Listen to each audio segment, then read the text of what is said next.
most efficient system as we can.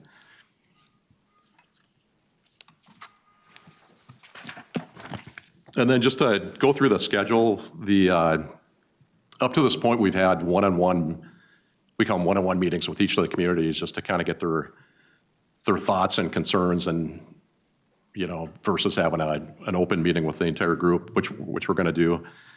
And those meetings were very effective.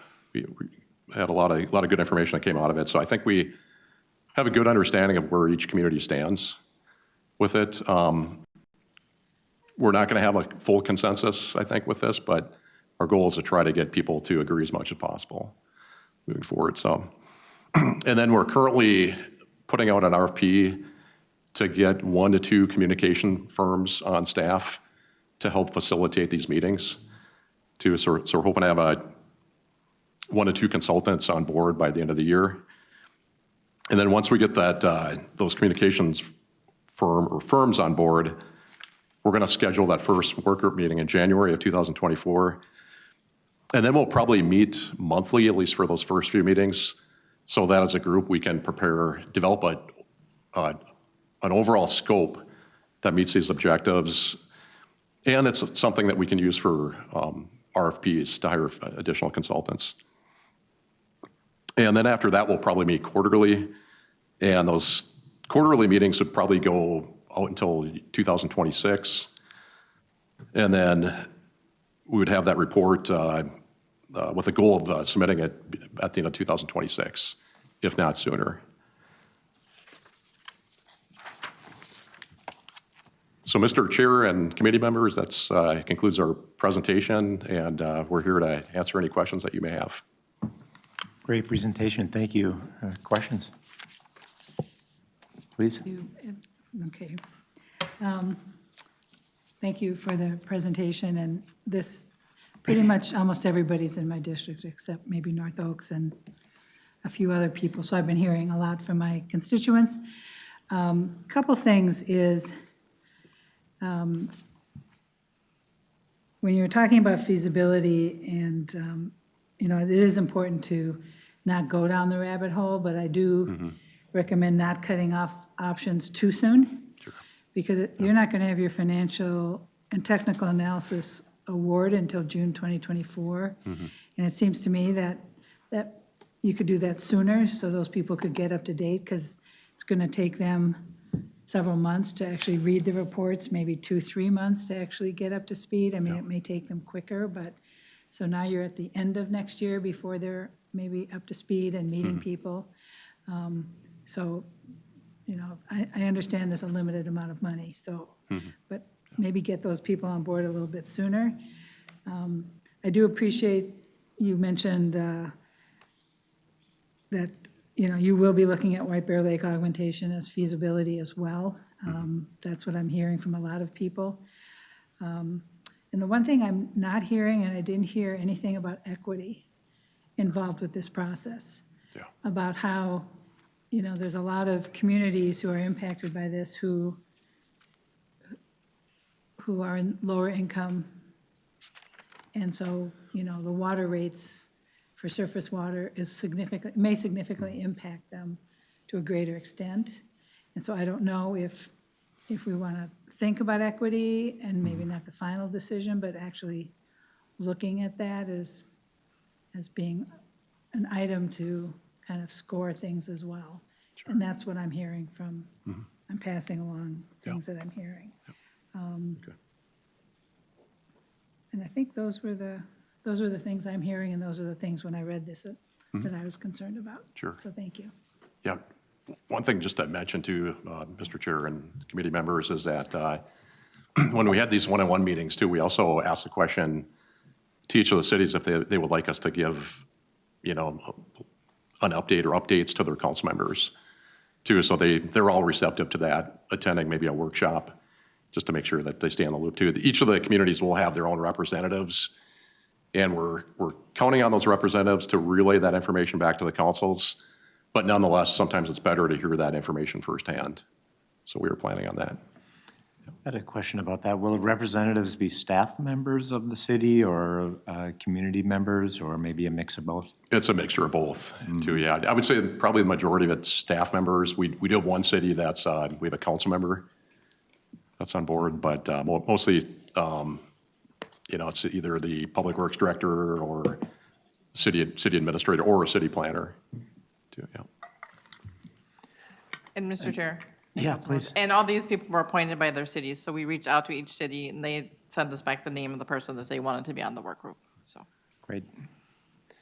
I was curious to know about the decision-making process. Yeah. Is this going to be majority vote and,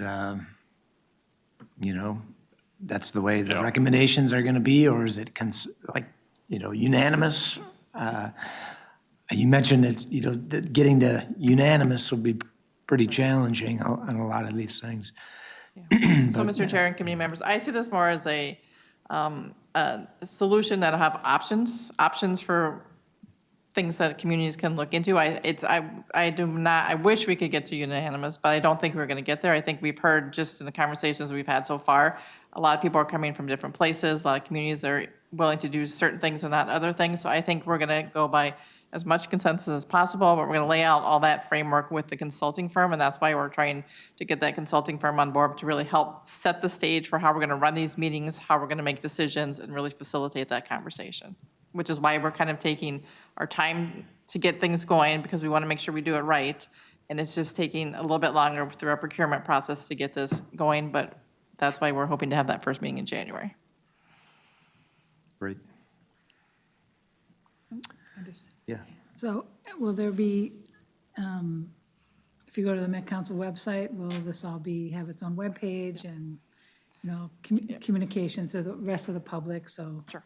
Mr. Chair, committee member, yes, we are in the process of getting a web page set up that will have the basic information on it that everybody can look at, see where this project is at, and the status of this project.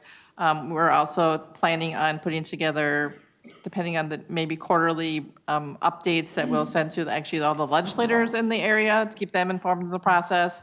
Also, connecting with Representative Hansen and Senator, I can't remember his name, and the senator who approved this process, just to make sure that they're in the loop and they're understanding where things are at throughout the process, as well as we'll be providing updates to this committee and through all the other council communications, so. I know with our major projects, we usually have some sort of email sign up and, Yes. like a monthly kind of, here's where things are at. I don't know how much of a challenge, since we do that all the time, I suspect that's not that much of a challenge to set something like that up as Mr. Chair, well. this project has been added to the list of things that people can sign up through GovDelivery to get announcements about as well, so. Great. One step ahead of me, as usual. I like it. Other questions, comments? Yeah, please. Just to go back and clarify notes here earlier too, and I apologize for this too, so that when we're looking at those two different options about using treated wastewater, one was to take that wastewater and augment the lake. That was one option.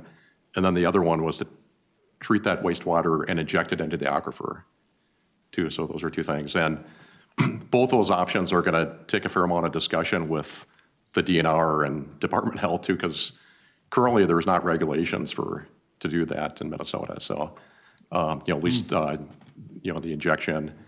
So those are things we're gonna have to work out with the agencies too, so. Not to mention the folks in the neighborhoods all over the place. They might be interested in that too. Yeah, exactly. So, yeah. Very good. Well, keep us posted. Yeah, that's very, very interesting. Yeah, thank you. Thank you. Yeah. And that takes us to our last item. Ms. Kostrzewski, welcome back. The Water Policy Research Project. And Judy, you're sticking around for this one as well. Yes. All right, fantastic. She really likes sitting up. Thank you, Mr. Chair and committee members. I'm just kicking off this presentation since Jen will be giving you the detailed information on this research paper. So what we're going to do today is we're continuing the discussions that we've been having with you on our research papers that we've been looking into for the Water Resources Policy Plan update. We're going to start with a quick overview of the planning process that we're undertaking, and then it'll really be, the focus will be on the water quality research paper. So this research paper, like I said, is part of the water policy plan update information. And as you know, the water resources policy plan is being updated this year with the intent that it will be adopted by the end of next year. So it'll be out for public review starting in hopefully July of 2024. And it will really set the stage for what we're doing for planning for the region through 2050, providing that framework for planning, that integrated framework of water planning, as well as providing all the policies and action steps that we need to take to achieve our sustainability goals for the region. Just a quick timeline again. Like I said, we're in the middle of this process. We are drafting policy papers and research papers this year, hoping that we will have those through this committee by the end of this year, starting to talk about policy again, beginning in this year. And then we'll continue that into next year, which with the adoption of that plan by the end of next year. Just a reminder, these are the topics that we've brought to you so far. We're at the water quality research paper, and then the next two that we'll be bringing are protecting source water areas and water availability, access, and use. And then finally, I'm just going to turn it over to Jen to kind of go right into the issues around the water quality. Hello. Thank you for having us. We are going to talk about water quality. And when I first was framing out the fact that we created these research topic areas, I did give you a hint that perhaps we swung a little bit too far for the fences. And when we made topic areas, we tried to say that they were concise, they were encapsulated. And I think what you are learning as we were sharing all these different topic areas is that they are intertwined, and there's not a real way to say that water issues can be put into their distinct little pockets. And so I think water quality is one of those big examples of a topic area that we do have legitimate concerns on, but it is going to be across the board when we are thinking about all of the different areas, from the waters that the council helps to manage, plan, and treat, all the way through the different experiences that we all have with water, from the utility aspect all the way through the personal, recreational, and spiritual relationship. So water quality is going to touch all of that, and we're going to try and do this in a short amount of time so that I'm not ruining your dinner. So that all being said, when we think about the impaired waters in the region right now, this is a map, and I apologize for the line work. It's a little bit light, but oops, oh no. There is a map under there that does show that there are impaired waters, so apologies that this map didn't get worked out right. In our metro region, we do have 751 water quality impairments in 438 river sections, lakes, and stream reaches. So we do have some water impairments to think about. But usually we don't think about water impairments on maps like this. This is usually how we hear about these water impairments, is through personal experiences of going to a beach and seeing a sign saying don't swim here because of high levels of bacteria, or by hearing about different news stories in the local news or from friends that said, man, did you hear about that story? This happened to our waters. And I want you to know that these headlines were grabbed out of just recent headlines in the last couple years. But this is not something that we are just recently dealing with. We have a history of water that defines who we are as a region, and water quality plays a part of that role. So if you start back to the beginnings of thinking about why the Twin Cities was a good place to be, it was because we had abundant, clean water. And over time, that story has shifted a little bit. And so with that being said, the authoring team of the water quality paper has created this issue statement. I do represent that team, but I also want to give credit where credit is due. So that authoring team consists of Dave Brown, who you met earlier, Brian Davis, Maureen Hoffman, Tyler Winter, and myself. And so we came up with this issue statement. And I need new glasses, so I'm going to read this one. So water quality contamination and its consequences impact public health, ecosystem function, and affects regional economic competitiveness. The metro region is experiencing increased pollutant-loaded runoff, a growing list of water impairments, contaminated drinking water supplies, and a high utility for cost for treatment. Uncertainty around emerging contaminants, regulatory changes, and climate change intensifies these issues and complicates how to address water contamination. Strong regional water policies are necessary to restore and protect the quality of our waters to ensure their resiliency to known and future contamination threats. So that's just where we're starting with this paper. It's the issue statement that we laid out. And so when we think about what the council role is in addressing that issue, we have two major roles in which we can play. We are the regional water planning, and that is for surface waters, so that includes storm waters, rivers, lakes, and streams, and also for our water supplies, which does include some surface water and some groundwater sources. We also plan for and operate the regional wastewater collection and treatment system. So that is another lever that we can play with when we're thinking about regional water quality. But we're not doing this alone.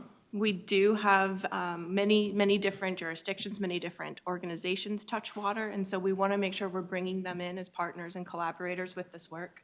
And so this map lays out a few different players or representations of those players that are going to help with this story of water quality in the metro. So we do have our cities and townships. We're going to start there. We do have watershed organizations, whether they're watershed districts or watershed management organizations. They are all really good partners in this water quality story. We have public water suppliers who definitely play a role in how all of our residents interact, or many of our residents interact with their water supplies. And then lastly, we have our state agency partners who help us think about water statewide, but also when we're thinking about specifically within the metro.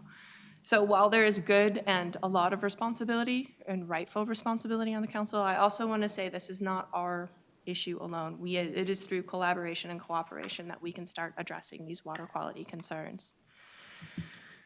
And so what are those concerns? At first, we tried to identify as a team what the drivers could be to affect water quality when we're thinking at 2050, so pretty far out there. And the first thing we think about is that we are predicted to have population growth for our region. I came here as a transplant. I'm sure there will be others following me. This is a really great region to live in. And so as more people come, we will do what people do. We will live amongst this metro. We will all be thirsty, so there will be increases on water demand, which affects water quality sometimes because quality and quantity are also connected. We will want to do, or at least I want to get out there and kayak on those rivers and streams, so there'll be additional recreation stress as more people come in. And then just generally moving through the world, we have associated water quality contaminants that can run off or just be existing with us, including how we use our land. So this is that impact of thinking about as more people are here, we're going to change the way that our lands work. And so if we decide to take some green space and develop it in a way that has more impervious surfaces, so that's sidewalks or parking lots, water will shift how it moves through our region, and it will shift what pollution it can carry as it's going through that. So as we are making land use choices, that will have impacts on water quality. And I'm not saying that we can't develop without having those impacts. We can develop, we just need to keep water quality in mind as we are making these developments so that we are best developing with our waters and our water qualities in mind. This was just the key to that, legend to that map, just so you all had it. Another crucial concern that is looking us dead in the face right now, I think, is climate change. We know that we are going to continue as we think next week, or as we're thinking out into 2050, we are going to continue to experience some weather patterns that will be different than what we experienced in the past. And this includes extreme precipitation events, whether that's rain or snow. It includes prolonged wet periods, warmer winters, heat waves, and thankfully I don't say this rain has got us out of the drought, but at least we're starting to take a crack at our current drought with this rain. So we'll be experiencing all those things from extreme events to drought across the board. And that again changes to the timing and amount of water that's delivered to our region and how that water can mobilize pollution as well. So as we're thinking about climate change, that will impact those various aspects that affect the water quality in our region's waters. We also, in this paper, dug in a little bit deeper with some contaminants that were highlighted as things that we wanted to be concerned about. And they are both immediate, but also thinking long-term, because we don't necessarily have the solution to address some of this contamination. And the first one we started with was chloride. In the north, we have to balance personal safety in the winter and water quality. Again, it's not saying that we should not salt at all, but we should perhaps look at other de-icing alternatives. Perhaps we should think about different ways or expectations that we have when we are moving in a winter world. We are seeing an increased freeze-thaw cycle in our region, and so that is going to increase the dependency on these de-icing mechanisms. And so chloride is one of those that are a crucial concern. We do call it a permanent pollutant, because when chloride does get into a lake, it is very hard to remove it, so river, lake, or stream. So it is something that we need to keep in mind. The other aspect of how chloride is connected to our work is that in many homes, there are water softeners, and as people use the water in their home, as our residents use that water gets routed to our treatment plant. So we don't produce chloride in our treatment plant, but we are a conduit of chloride, and so it's one of those centralizing locations where some of the chloride will get brought to the rivers and discharged from our system. And so it's something to keep in mind, especially as we're thinking about considering wastewater reuse. That chloride load can impact the ability of how we're thinking about reusing that water. So again, this is that little insight that water quality is connected to all these other issue areas that you have heard from us already.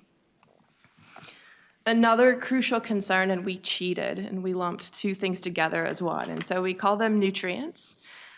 Nutrients are nitrogen and phosphorus. They're essential for life and the planet, but if we have too much of these nutrients in our water bodies, we can start to see negative impacts. It's called eutrophication. So we'll see more algal blooms. We might see fish kills. There are some serious health impacts on our water bodies if they have too much nutrients. We do know that nutrients can come from across the metro, whether it could be runoff from a farmer's field, or it could be if I don't pick up my dog's waste. And so there's different locations and sources of these nutrients, but what we do know is that we need to reduce the amount of nutrients in our waters, especially the Mississippi, because while we are the headwater state, we are still a contributor as we're thinking about as that river eventually makes it to the Gulf of Mexico, and it's nutrients that are creating that dead zone in the Gulf where we can't have any aquatic life where there once was, and it's getting larger each year. The connection with wastewater is also a really great story, and I hope if you have not heard it already, that you hear it. We have historically, as part of wastewater treatment, had higher levels of nutrients as we were releasing our effluent. And through technology changes and some really great engineering, we've been able to reduce the amount of phosphorus in our effluent by 88% from the, sorry, there we go, just checking on the dates, from the early 2000s till now. Nitrogen might play a factor in this going forward. There could be technologies that can also help reduce the amount of nitrogen in our wastewater. So this is something that we are keenly aware across the board when we're thinking about water quality. And lastly, PFAS. I would be remiss not to mention it. We do know that PFAS are per and polyfluoroalkyl substances. They are persistent synthetic chemicals that are significantly impacting our region. And so we do have 14 communities that have impaired waters in the East Metro, and we also have surface bodies that are starting to get listed for PFAS impairments. PFAS has been a large part of manufacturing and our day-to-day world, and we don't actually have an understanding of just how many PFAS are out there, because some of them are proprietary chemicals. So this will be a struggle to try to think about how we address this situation. And we also know that once those PFAS chemicals are released, similar to chloride, they can contaminate and our waters become not similar to chloride, but they also become bioaccumulated in our wildlife. And so it's one of those persistent, permanent chemicals that we need to keep in mind. We always have been showing this, and I actually ran out of squares. So there are more policies that water quality, our current policies that water quality are connected with. So I gave you the top ones on this. Pretty much everything in the 2040 Water Resources Policy Plan is connected to water quality. And so again, it's very intertwined. That being said, our team did have a series of recommendations. I'm going to go through them a little bit quickly. You do have the slides for your review, and we can talk about if there are some recommendations that resonate with you or what you've heard from your constituents. The first one is to recommend a new policy. We were tasked in 2040, in Thrive 2040, to consider equity in the work we do. And so our team has said that we have done a good job of considering equity, but now we need to be a little bit more explicit about how equity is tied to the work that we are doing in the water arena. And so our team has recommended that we do need to have a new policy that is connected to environmental justice and or water equity. And we will be looking forward to working with ES leadership and you all to help craft that policy. We do also, just to give ideas of what the staff are thinking of what some proposed actions are, provided some proposed actions that could perhaps show a little bit more clear connection to the work we do within environmental services and the areas of water equity. We also, as a team, thought that we should revisit our finance policy. It is pretty clear that our wastewater services pay for our wastewater fees pay for our wastewater services. But we are starting to, and I'm excited about this, see different connections of water and the intersection of water in these different areas. And there's a question of whether or not we need to refine what our finance policy is to start covering that work that we do. So this is a conversation that we also look forward to discussing with you. The watershed approach means that instead of thinking about just jurisdictional boundaries, we will think about how water actually moves through the region and bring in partners to do work within that area.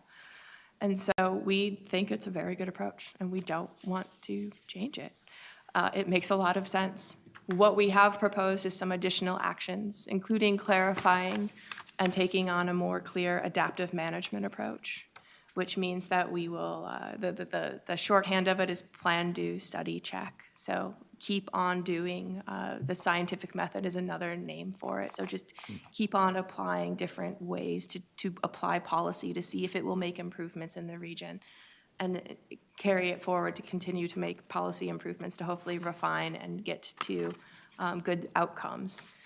We also want to make sure that we're clear that we will be committing, or we think that we should be very clear on committing to task force as different new issues arise. We are a leader in the region, and we have a lot of knowledge and we have a lot of partnerships that we can rely on. And so that can come together through task force to take on these challenges, because once again, no one entity is going to solve them on their own. There's also a connection that we have with land use, which is unique to other agencies within the state. And so it's that connection with land use that we can start affecting what water quality outcomes could be. And so by strengthening that with our review process through the different comprehensive plans, we can start shifting and hopefully pushing the curve towards better outcomes. We, again, think that there should be a sustainable water supply policy. And so these are some of the new actions that we wanted to add. Again, I'm going to just highlight a few of them. But the first one is to start thinking about our interconnection of supply systems. So where it makes sense, where economies of scale make sense, where perhaps emergency risk makes sense, we need to start thinking about our systems and how they can interconnect to help support our different communities. I think you heard a good example of what that could look like, or what exploration of what interconnections could be in the White Bear project. So we want to just continue to have that on the table. There are additional actions as well. I want to just make sure I'm getting through all the slides. We do want to continue to work with local, state, federal water organizations to ensure that we are monitoring and sharing the data of our priority waters. My former colleague, Emily Ressiger, created the priority waters list, which I think is very important because we are blessed with abundant waters, and we need to make sure that we are at least monitoring and tracking the ones that are more, have a higher priority for our region. And again, that's still a lot of water. And so we need to work with these different partners to ensure that those are being covered. Not that we will take that all on our own. Excuse me. And then again, just because we're monitoring, that is very good, but sharing that data is where the power is. So we need to make sure that we can be a trusted partner in that data sharing aspect as well.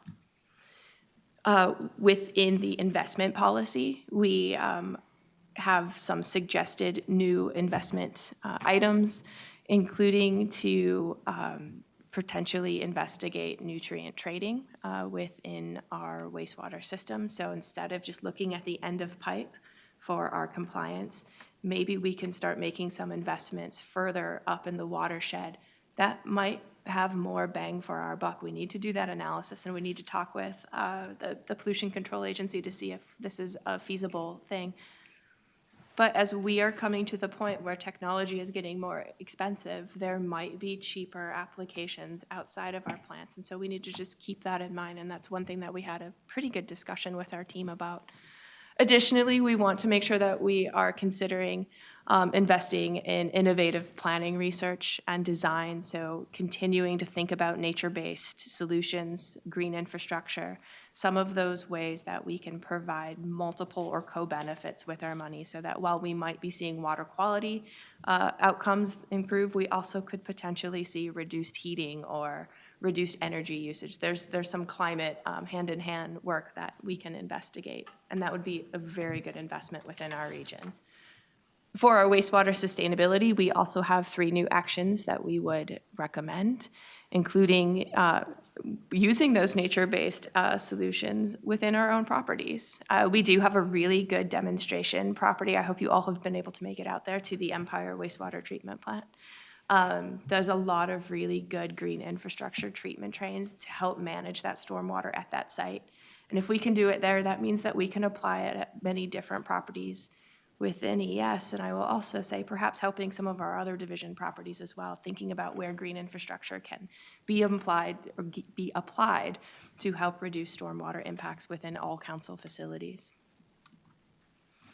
And so with that, I know I rushed through it, and I know I skipped a lot of different suggestions. I think this is the paper that has the most recommendations because it was the first one, and we wanted to make sure we were going big when we started.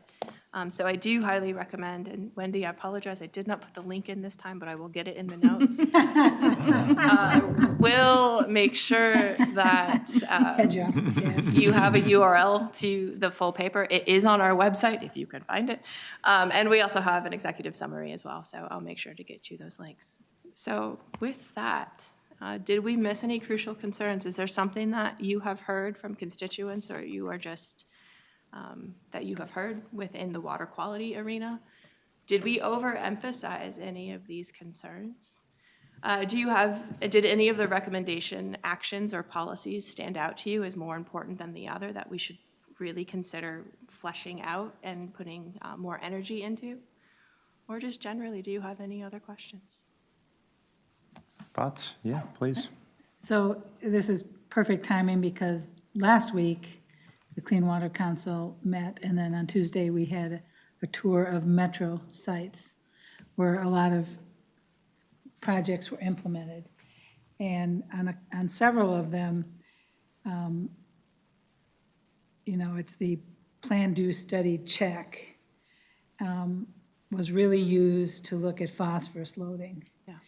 And so we went to Afton Alps, looked at the stream restoration there to minimize the phosphorus loading into the lake. And they investigated it and really got the scientific reason for why it was important to do it, to minimize the phosphorus loading. And so there's a good application of science to get the funding to do it. And, it's an amazing, it's a state park, so you can go out there and look at what they've done. And I think next spring, they're going to open up the rest of it, so the stream will start flowing. But in 1 year, they got fish in that stream and they didn't add fish. Yeah, that's amazing. So they took it from a ditch to a stream, and in 1 year, the fish came back. And they didn't dump little baby fish in. And so I really, you know, glad that you highlighted that, because I think that's where it can help us all put our dollars for the biggest bang. You know, let's spend 10 or 20% of our dollars to get 90% effective instead of chasing things that we might not be able to get to completion by spending a lot more money. It's just financial responsibility. Thank you. But it was a good tour, and it was like, oh, all of these things they were talking about. Can you share, if you recall, some more details on what they've done at Afton State Park? And I'm very familiar with But the creek that they have It's on the actually on bottom Afton there. Alps property. Oh, It's- okay. Yes, and so they worked with the ski company Yeah. to turn that part of the ditch that they had into a stream, and they used clean water.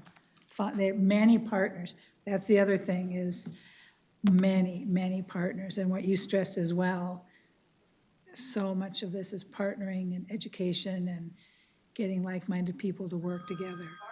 Oh, excuse me. Holly? Go for one state. That's what she works for, actually. Please, Councilmember Wolf.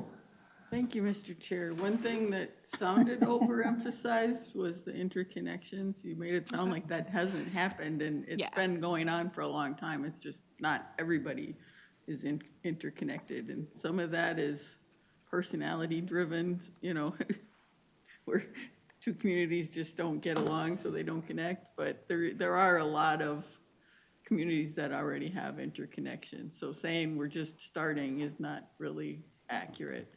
Another thing was brought up by one of our Land Use Advisory Committee members, Councilmember John Bottoма from Corcoran, that a lot of the water quality stuff that for watersheds, the projects have a local match typically, and some communities have a lot of money for those matches, you know, like they're next to Maple Grove, and Maple Grove has a big tax base and they have a lot of money for those projects. Corcoran is just figuring out how to become sewered and grow and all of that, and has a fairly small budget compared to Maple Grove. There's a lot of low-hanging fruit to be had for water quality improvements in the watershed, but they don't have the match. You know, a lot of times we look at equity as individual people's ability to pay, but there are community ability to pay things that can impact that. And there's an opportunity for some really good projects if it wasn't such a match challenge, if that makes sense. Thank you. It's a really good example. Couple of things I was thinking about. You were talking about the flow of water in the region, and I've become aware, or I've known for a long time, just how much humans have impacted the flow of water. You know, like a meandering creek is now a ditch. Or 100 years ago, our forefathers put in dams on a creek that are still there. And maybe at one time they had a useful purpose. Maybe they still have a useful purpose. Or maybe we don't even remember why they were put there in the first place, but they're still there. And they're preventing the fish from doing what fish do, you know, move along that creek or that river or that stream. And I'm sure we have dams like that in our 7-county region. I don't know how many, but I bet we do. Or channels or what have you. I mean, I know we have huge dams that serve a useful purpose for commerce on the Mississippi River, a very working river, right? But I was thinking more about those small, the ditches and the smaller dams on our creeks and streams. That's one thing. So that's, if you have any comments on that, and then I have another thing. And I'm not sure if I'm talking about the right bucket, you know, if this is we're talking water quality, and maybe there's a water quality impact on that, and maybe not, but I'm just gonna talk about it while I'm thinking about it. Well, Mr. Chair, committee members, I think this is one area that really fits into our watershed approach policies that we have. And, you know, working with the watersheds, with the watershed management structures that we have in place in the metropolitan area, where there are 33 watershed organizations that are, you know, helping oversee quantity and quality issues within that area, working with them where we can, and actually getting at your question about grants and things like that, and opportunities to cost share. I mean, we've had grant programs in the past that have helped communities kind of like go further with green infrastructure or stormwater management. We are working closely with all these watersheds. We review their watershed plans to make sure that, you know, they're looking at all these situations and providing direction on where they should be going with some of these issues. So I think, you know, we are working with others on this. It's, you know, it's a kind of a collaborative effort to kind of make all this work in the metro, so. Great.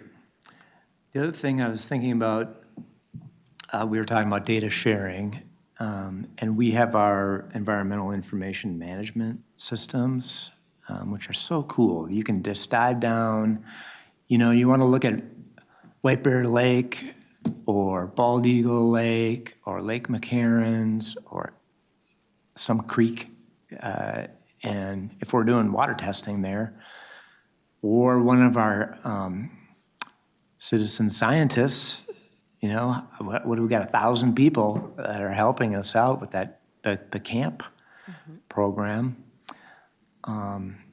citizen-assisted monitoring program, which is amazing. I love that. But just emphasizing the importance of transparency for our region, not just for sharing amongst the agencies, but sharing amongst the general public so that they can make informed decisions. When they're talking to their legislator or talking to their neighbors or talking to their city council members, they can see what are the phosphorus numbers? Are they going down, up, sideways? Are we making a difference at all on nitrogen or not in their neighborhood? Yeah, Mr. Chair, I have in the past always given this talk to our interns, and I always tell them that like science is not finished until it is communicated. And so it doesn't, like I said, it doesn't matter that we've monitored unless we're sharing that data. And I think the other part that we're excited within the water resources group is that we're finding new ways to communicate that data, because some folks are very analytically minded and they can pull data out of our EIMS, but some people need the story to go along with it so that they can really connect with what those numbers are saying or what that pattern is communicating. And I've been really fortunate since working at the council to have some really smart people show me how to do that, and hopefully we will continue to push that and set up the policies that set us up so that we will continue to deliver those stories, because it's really who we are and how we can connect with that water that will keep this region, in my own personal opinion, moving. I will say water is at the core of our region, but I'm sure others think it's something else. I'm biased. But I think that is the important part. Especially on things like chloride, where it's so hyper local. Like if there's additional chloride in your lake, that could be very likely because of the salt that's being put down at this, you know, the Walmart supercenter, or the city is putting down on the roads. And so making that connection between the person that's participated, the citizen scientist that's in the neighborhood that's collecting that information, and then communicating to the city council on recommendations, or like what's happening in your lake, and then ways to improve it. That's great. We need to do more of that. Councilmember Wolf. Thank you, Mr. Chair. You made me think of something. So there's operational issues that can have a big impact on water quality. And snow removal techniques are one of the big ones. I know Minneapolis and St. Paul have been pretty steadfast on 3 days to plow, but that requires a lot more salt when you're packing down all that ice instead of quickly getting things off of the streets. And it's something I think we need to bring people's attention to, because they're not thinking about water quality when they're deciding their plowing strategies. Good point. Yeah, Mr. Chair, Councilmember Wolf, that's, I mean, chloride has been a big conversation within the metro, and there has been, the PCA has taken the lead with making sure that there's some smart salting training that hopefully our municipal operators and council members have attended, so that's fantastic. But again, it's coming down to, and I think I've said this when you have been in the room, but I started my career looking at science, and now it's shifting to looking at behavior. Because we have, I won't say we know it all, because we will never know it all, but I think I have seen enough to know that continuing to do a lot of monitoring without talking about behavior is never going to get us there. And so I think that those conversations will be the exciting aspect when we're thinking about water quality. Councilmember Wolf and Thank then you, Mr. Seaberg. Chair. The PCA has been doing a lot of work with people who have parking lots in terms of reducing their salt use. But the municipal reducing the salt use tends to be self-led. Some cities have worked to decrease their use because it costs money, you know. Salt's not free.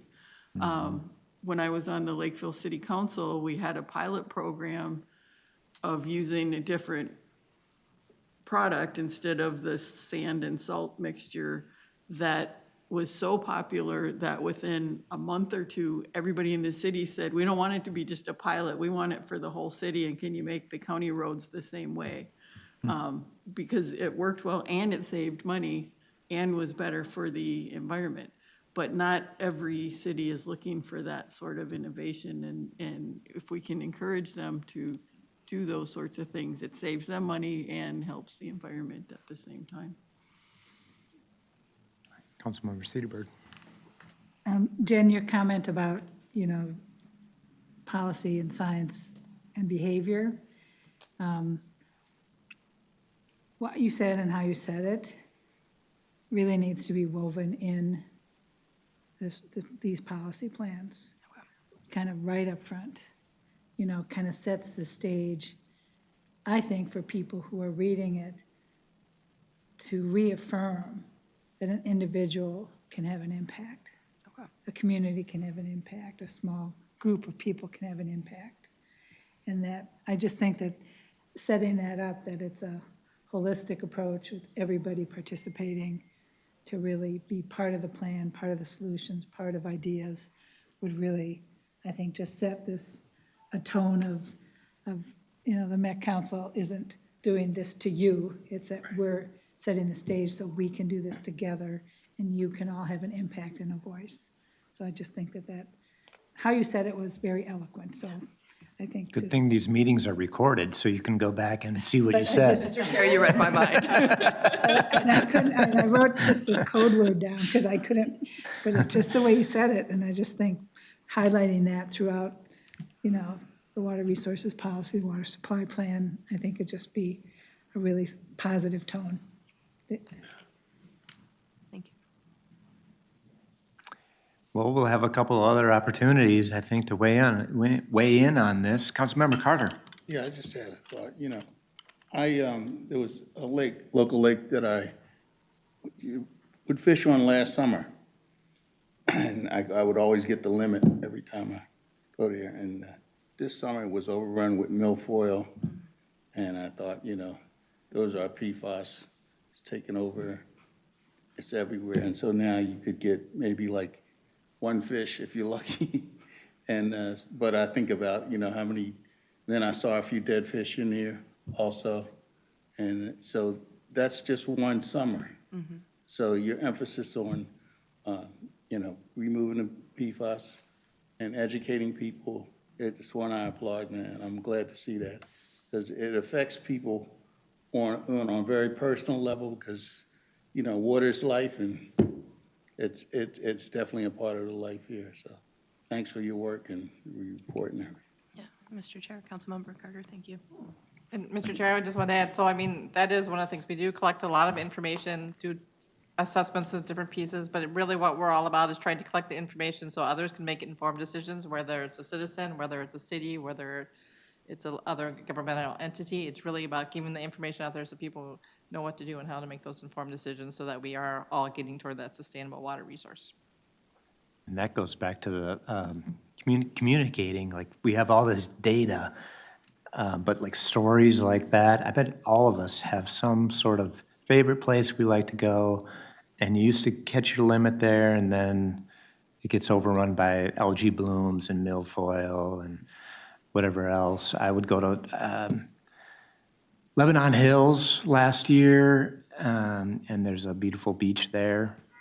Saw the tape all around it for, I don't know how long, days and days, weeks, I'm not sure how long, but bacteria, I think it was, with the signs, sorry, yeah, it's 90 degrees out, I'm sure you'd love to have your family out here. Don't even think about it. So that's where the policies tie in with the personal stories and the communication, and try to make positive change. Mr. Chair, that is our plan. All right. Anything else? Thank you very much. And that takes us to our general manager's report. Just going to seize the moment that in addition to getting good information out to help people make good decisions and change behaviors, the complexity of water isn't going to get any less so. And the milestone we're reaching with the White Bear Lake work that you heard about tonight is huge.